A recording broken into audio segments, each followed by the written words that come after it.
Hello, and a big warm welcome to you on the Special Needs Children podcast with me, Chitra Iyer. Every once in a while, we meet a parent who does not just walk the journey for their own child, but quietly lights the path for many others. Today, I have the joy of speaking with one such parent and an educator, community builder, and deeply compassionate human being, Shoba. Many of us in the special needs community know SOPAN, the school built with love and vision by Shoba and Dr. Lal with all of their trustees. But what touched me even more was how their work did not stop at schooling. They saw the children grow up into young adults, and they asked the question that every parent eventually asks: what next?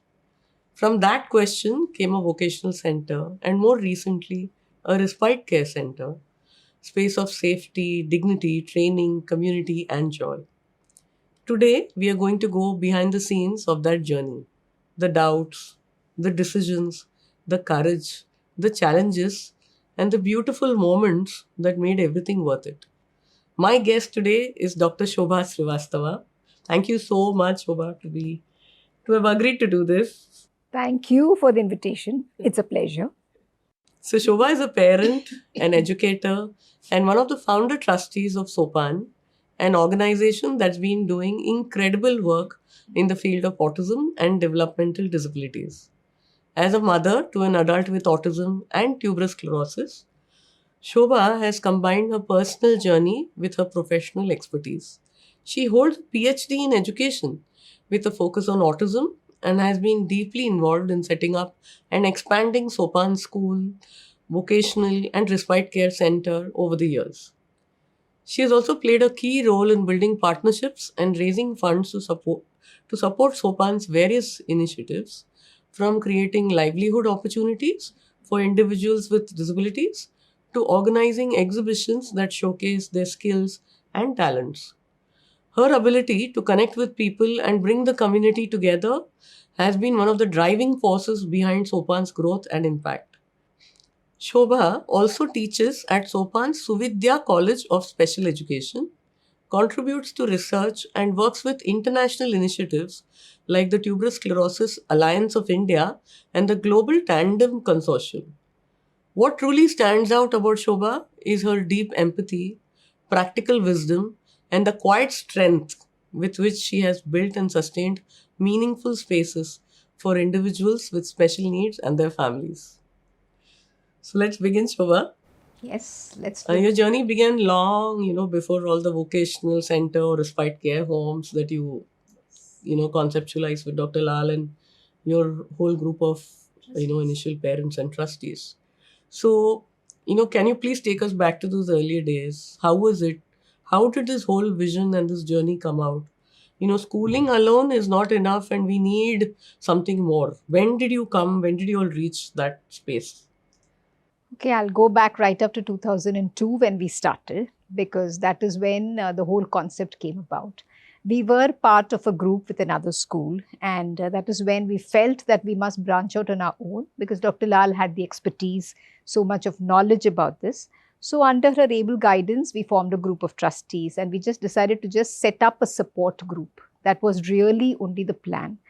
But as we moved along, we felt that why don't we try and set up a center for children with autism, because all our kids were young at that time. And I feel that when an idea takes shape, the world, the universe comes forward to support it. So exactly what happened. So we managed to find the space at Villeparle, dilapidated building, but we started nevertheless. And the journey started from there with just about 6 children. And till today, Samarpan is still our flagship project, because that is a school for autism where they get all the therapies, the education they require, all the teaching methodologies which is happening abroad, that is happening in our country through Samarpan and apart from other institutes. So in 2002, autism was very little known. So I would say that all of us began our journey at that time. And that time, even I was not even a professional, that is, I had not done my B.Ed also at that time, but was very deeply committed towards the cause with the rest of the parents. And since then, we never looked back, because after Samarpan, we straightaway jumped into human resource development programs, where we decided that we must do parent training or professional training, in-service training for professionals. Now, that is still continued very beautifully. short-term programs in autism, and now many others taken over by Suvidya. 2010, we were chucked out of that building, said that please go out from here because it's in a dilapidated state. With a lot of effort from the trustees, we managed to find space in this new building, not new anymore, but new then in 2010, which is at Jogeshwari East actually, and now technically called Andheri East. But we moved there and I felt that, suddenly the doors just opened because, the BMC came forward and they said, why don't you set up a similar setup for children with other disabilities? And we realized we had to expand beyond just autism.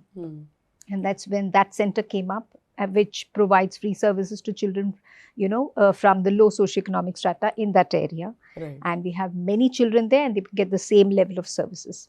Then we started community-based early intervention, which is at Jogeshwari Vikhroli. There is a temple there and we offer services 4 times a week in the afternoons for 0 to 6 years of age. So that moved on. And then, as like you rightfully said, in 2015, we started looking at options for, setting up for adults what to do. So we started with an adult computer training program, which is still on. That is also on. And also Suvidya came through at that time. And both these things started in 2015. And they have grown beautifully. And then Saksham took, shape in 2022, I would say. Before that came our Panvel project. We had tried to look for land. Yeah, so it has been a steady, like I said, growth, one after the other. And Panvel came up, which has the respite care, like you said, and the second leg of Samarpan there also. And the Suvidya College has just been moved there. Otherwise, we were operating from here. So all 3 are operating from there. And growth is on in all directions. I would say Suvidya has its own trajectory. And Saksham is doing very well at Kandivali, which we've set up. So earlier, all the kids were at Samarpan, but then we moved them gradually out. And now they're at Saksham. They're doing well. They've settled down well.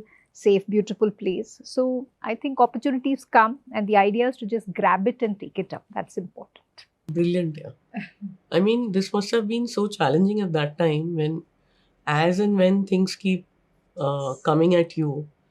I guess having people, having the resources around is the big thing. So my next question coming to you is, how did you go about looking for space? Because everyone, wherever I've been speaking to people, the first thing they say is, yes, I'm suddenly told that you have to move out. So what did you do? How did you land up with getting so many spaces? Yes. Not just one. I'll start with the Andheri one. The Andheri stroke Jogeshwari. Yeah, it's called both. So basically at Andheri, we managed to find that building was not even commissioned at that time. Okay. But because we were thrown out and there was a strong reasoning for us to go, we managed to just get the ground floor. We cleaned up the place. We kept watchmen because, it was a new place and our children needed safety and all of that.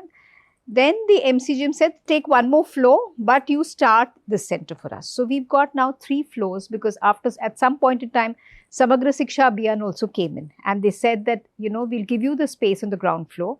You utilize it and create, a therapy unit for children who are coming to our MCGM schools, but who require the therapy.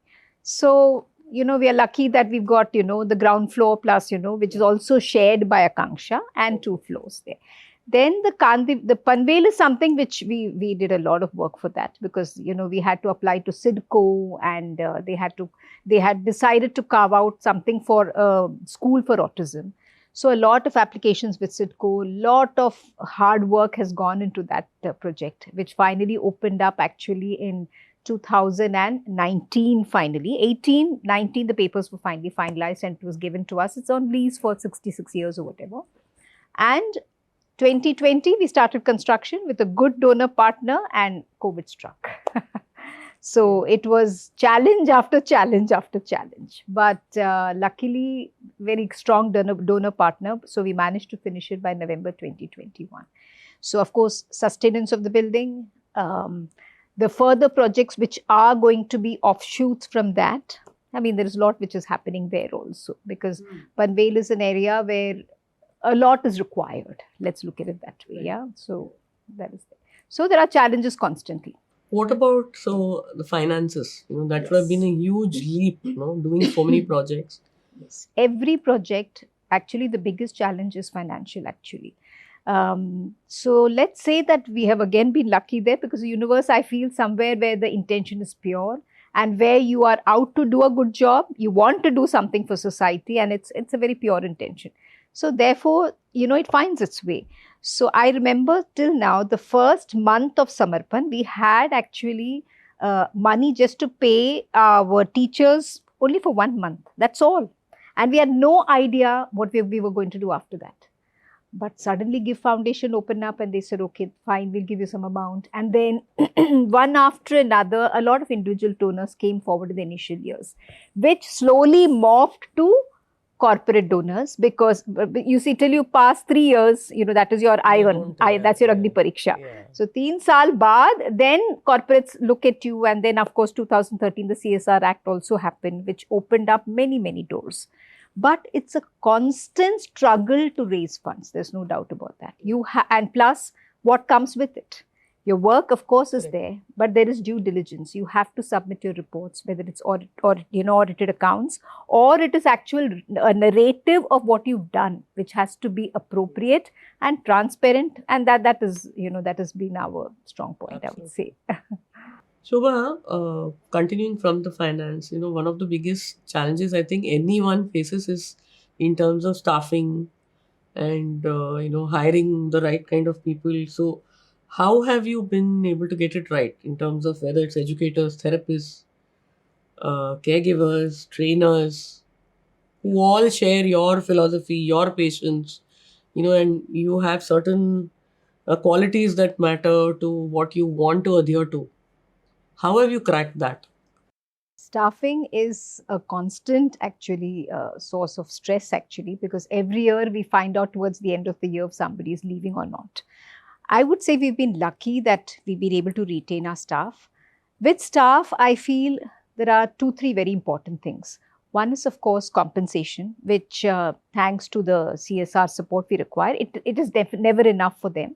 But we've been able to pay them a decent amount. Second, most important is to keep them motivated. So at the beginning of the year, we always have a staff motivation program where we actually take them on and we bring them together.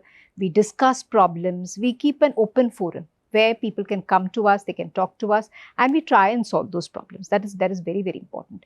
And, the net is wide. People now know about SOPAN, but in the initial years, it was a struggle to get professionals on a constant, time all the time, year after year, to keep up. It's still a challenge. But I feel the biggest thing is motivation. I feel, if you keep an open, book and you're able to talk to everybody when they come up, then it works differently. Also, we give them a lot of responsibility, because that also makes them feel more motivated. The moment you feel that I'm in charge of this, they live it up to it. And also, additionally, we have a staff. It's compulsory that they do the short-term course in autism with us, because you were talking about our philosophy. Now that has to be transferred to every staff, because what we believe, how our students should be trained, that should come into every staff member, whether it's in terms of teaching them, or how you deal with them on a day-to-day basis. There has to be an emotional connect. There has to be a good professional rapport. That's very important, because we as parents do not believe at all in any kind of corporal punishment, not at all. But at the same time, you have to give the child the adequate amount of, whatever is required, conditioning or, behavioral approach, whatever is required has to be given. So that is how we go along. So, in continuation, today, when everything is in flow, so many projects are running side by side. Those challenges might be completely different, right? So, I just wanted to ask you whether it is continuously doing the finance part of it, or the training part of it, or even the parents' expectations. How are you? Like, is your team expanded? Have you all hired many more people? How many are you now? And can you please repeat what is going on? Sure. Total right now, I think, is about 62. I think we must have started with totally 5, including the caregivers, way back in 2002. But with every new project comes new people. Yeah, because you cannot extend the same people to another new project. That doesn't work. So when Samarpan started, like I said, we were initially 5, but as Samarpan grew, the staff grew with it. And when we started our next project, which was Mahanagar Visheshala, as it's called, that's the 19th BMC school. So that had to come with its own set of teachers. Those teachers are our teachers, though the center is an MCGM school and the space is given by them. But the teachers are ours. So that came with an entire new team. That happened. And then somewhere along the line, every time we managed to get funders. Now, when that started, we got another funder in 2010 who funded that whole program for a period of time before moving on. That was 2010. Then 2011, we had another new funder where we wanted to start the early intervention project. Actually, the early intervention project is an offshoot of the MCGM project. When we went around looking at the need assessment in that area, a lot of families said that we cannot bring our children to the center because they are too tiny and we have to carry them literally. So it is very difficult for us. So why don't you start something at JVLR, which is when the community-based early intervention started. So that is still a beautiful project. In fact, I would say my heart is there because the earlier you catch the worm, the early bird catches the worm. Yeah. The better, the growth of that to a full butterfly is far better.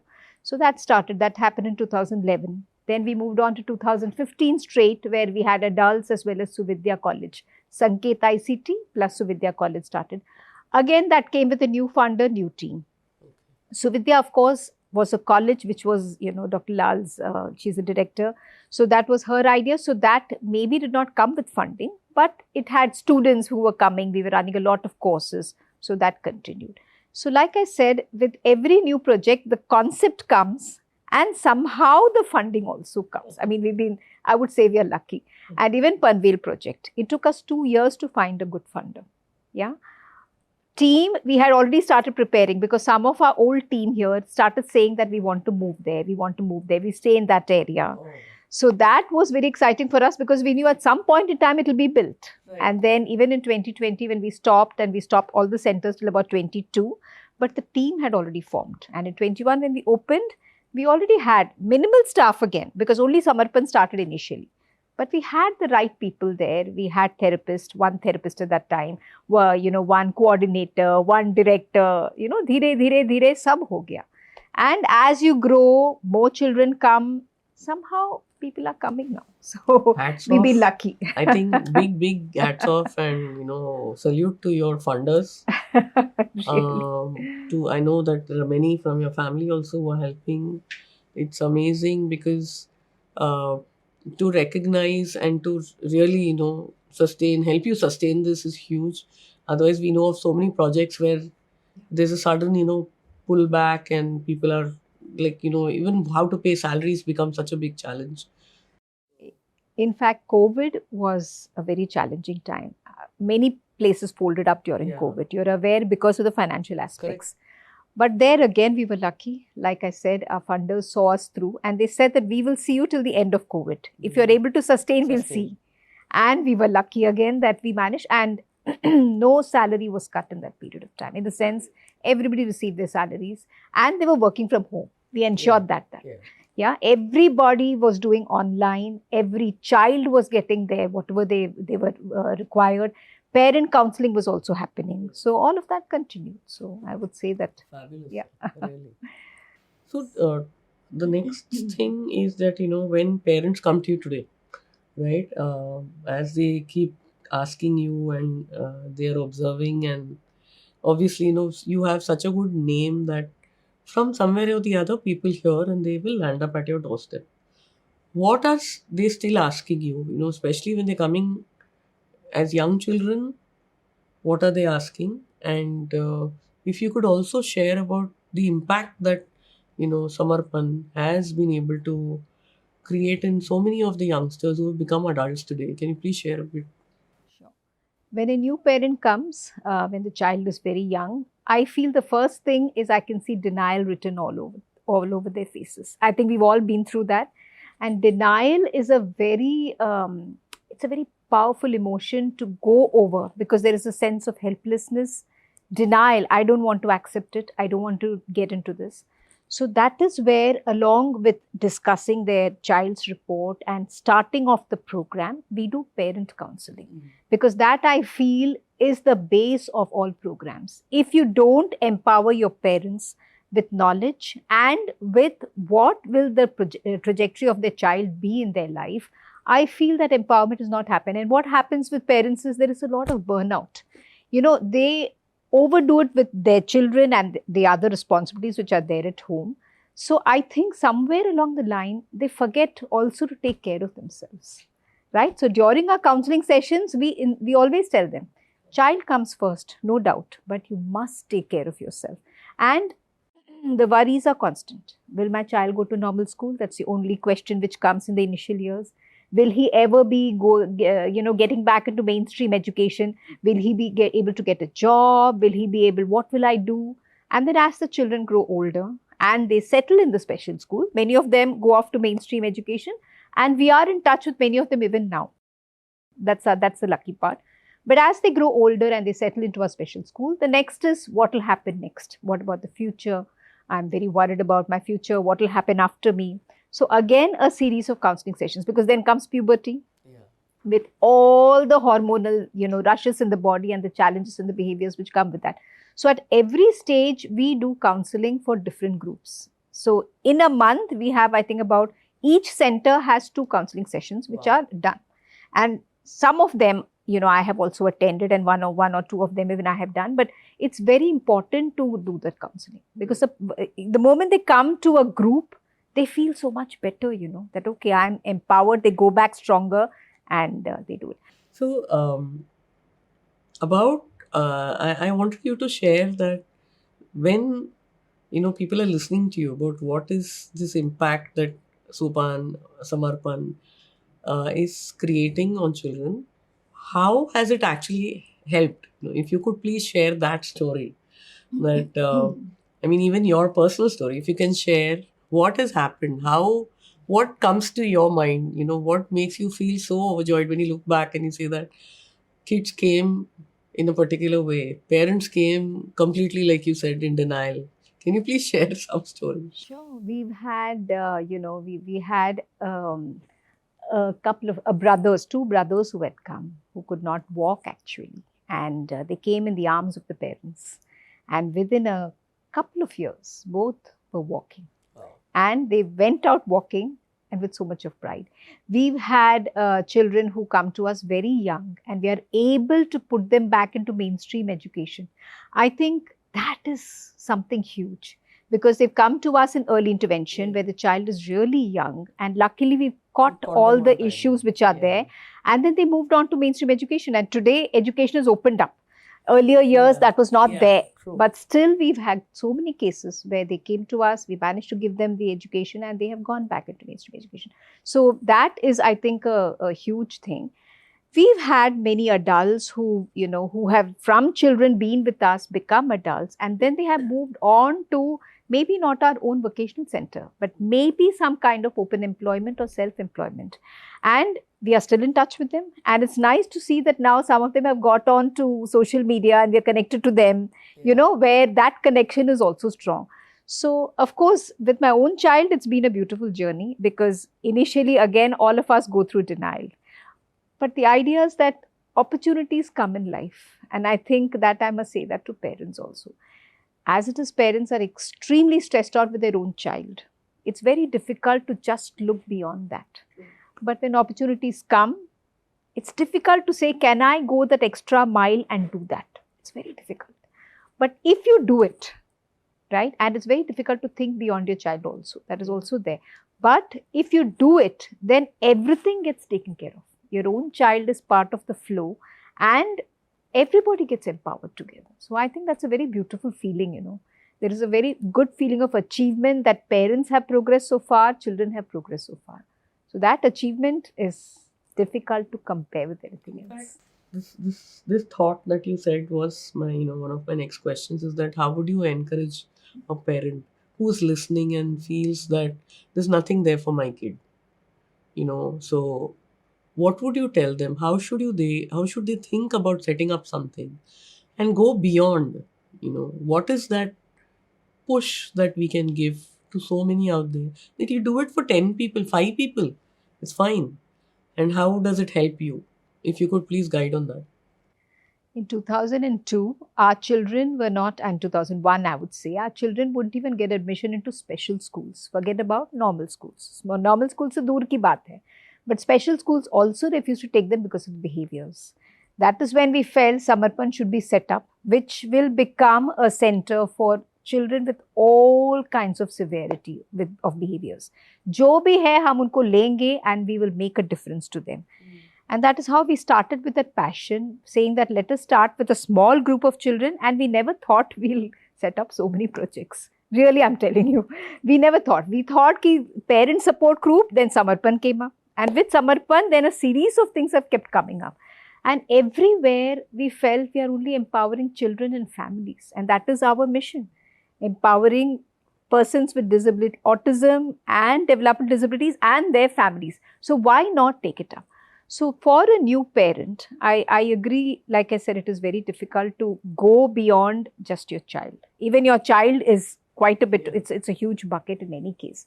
But if you get an opportunity, or even if you don't, I feel at home, if your child is, you have to of course take the child to a center or whatever you need to do.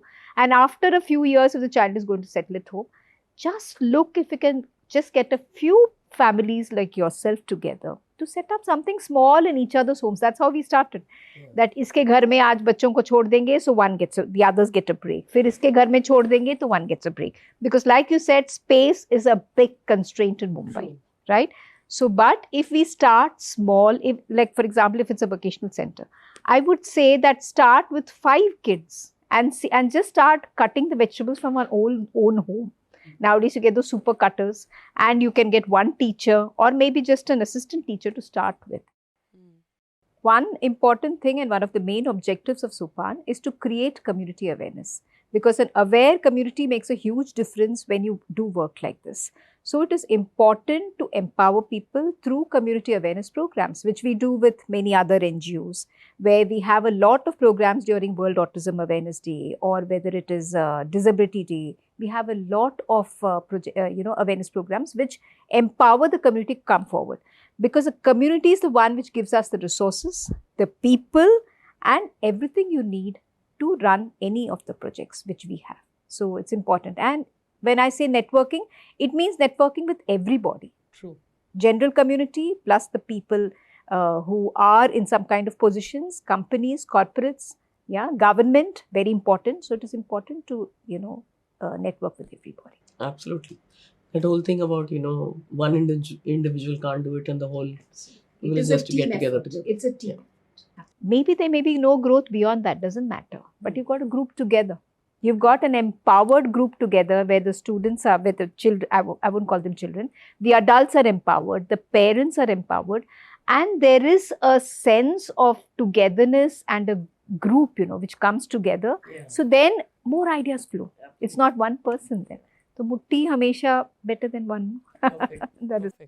And then the friendships happen, and we've all been through that. Yes, absolutely. So Shoba, you've shared so much, there's so much happening. There is multiple things going on. So would you like to share about what the future, what all are you going to unravel? What is coming over the next decade, if I were to ask? What would you say? Decade is very long. But I will say that, growth comes in 2 ways. One is stability and the other is starting new projects. Now, both are equally important. Now, like you said, we've already got 8 of our own projects. So that they are quite a number of them are stable, but more stability, more better systems that, of course, the strengthening of the system is also a form of growth, right? That is a big form of growth. Yes. So that is necessary. And new projects, I look at, of course, Panvel now looking up to be a big area for us maybe. And because Suvidya College has just shifted there. So definitely more training, because Panvel requires a college with special needs. Apart from Lipid, of course, they are there.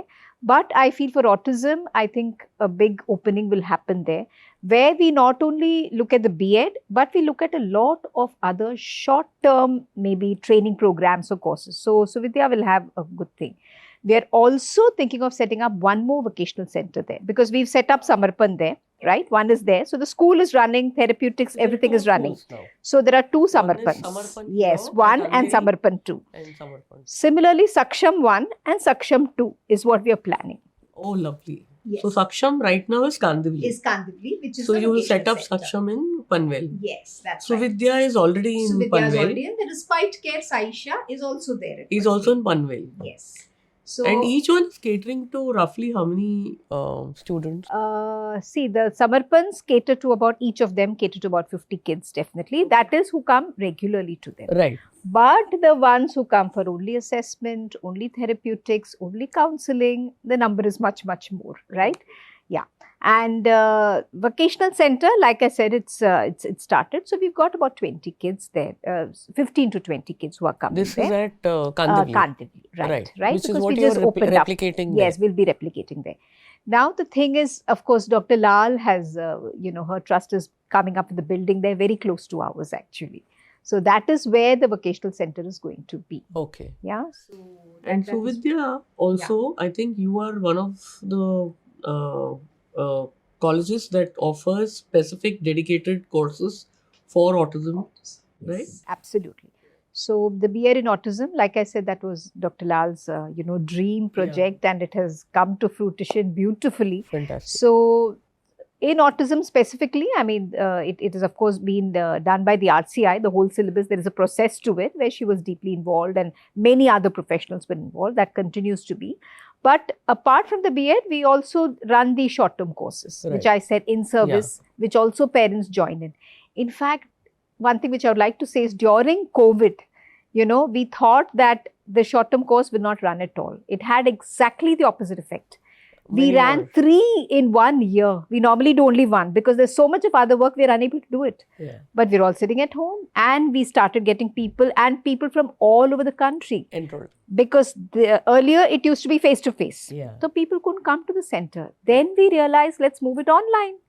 And that has continued 3 times. And that's when we realized that's when I think we all recognize the power of digitalization. I never thought it had so much of power, but that opened our eyes. So, online. So now the course is very popular. So it's. And in terms of the short-term courses, are you also looking at running something specifically for caregiver training? Because there's going to be so much of demand all over the country for caregivers, especially for residential projects. Yes. So are you all looking to structure something? We have not formally thought in that direction. Right now, we are looking at short-term course in autism, learning disability, and the shadow teacher course. Okay. Because, that was a big one because you have so many children with autism now who go to mainstream who require a shadow teacher. Yeah. So that was the focus till now.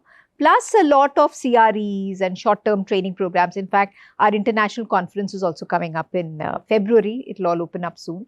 But caregiver, we have been thinking about it and toying with it for the past few years. But maybe now that you're saying, we should now move into Please it.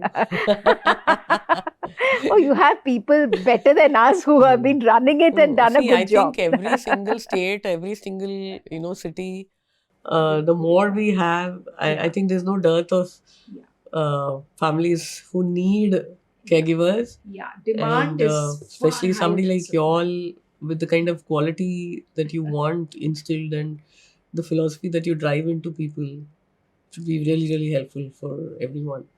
Well, we should then, I think, dive into it. But yeah, you are right that demand is far higher than supply. To get a proper caregiver who genuinely cares for the child, is very difficult. It's good. It's easy to get a clinical one who just comes and does it. But that connect it's very, very difficult to build. I understand. So this was fabulous, Shoba. I think you've stated out pretty much very clearly what all you plan to do going ahead. And I can only pray that you get all the resources to sustain.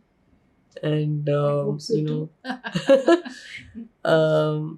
your journey primarily reminds us of, how you have a thought in your heart and the families who've been with you. All of y'all came together and it was such a strong moment that, it gave shape to whatever you all were dreamt of.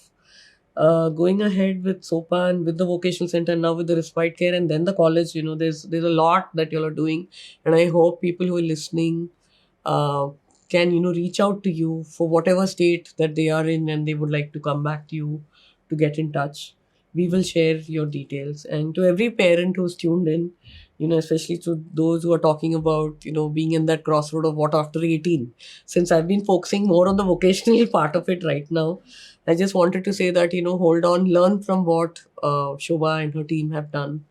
Go ahead boldly and do. Start simple, start at home, right? And as she said, Kainat will give you everything that, you ask for, and it does happen. So, thanks for listening in to everybody to the Special Needs Children podcast. Please do, you know, keep staying strong with whatever you think you need. Reach out for help. And there are people like Shoba and her team and many others who could be around you. All you have to do is just reach out to them, and do subscribe to the podcast and listen to everything, and hope this is helpful to you. Thank you so much, Shobha. Thanks a ton for your time and for sharing everything so beautifully. Thank you so very much. Thank you. Yeah, this is a beautiful platform. And I hope you reach out to many, many more parents because every podcast is so unique and so beautiful. Thank So you. thank you. Thank you so much.